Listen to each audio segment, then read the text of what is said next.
DJ Sajan Sajan Sajan Sajan केवालू केवालू केवालू केवालू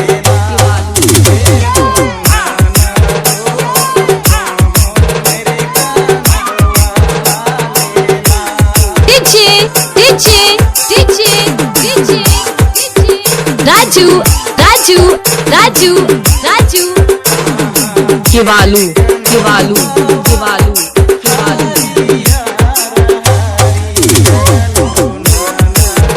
क्या नाम है आपका? DJ DJ DJ DJ Sajan Sajan साजन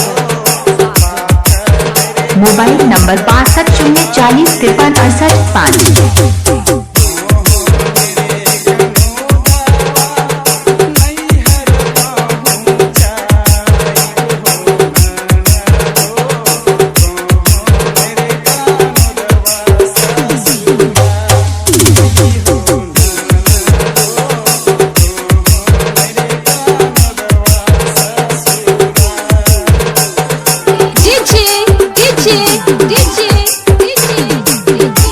राजू राजू राजू केवालू केवालू केवालू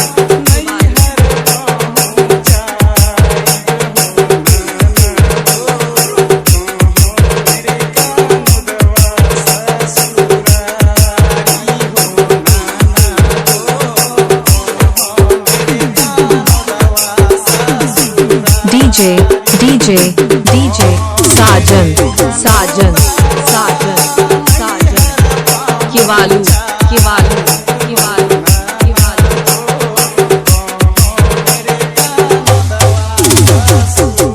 मोबाइल नंबर 62 040 53 68 5।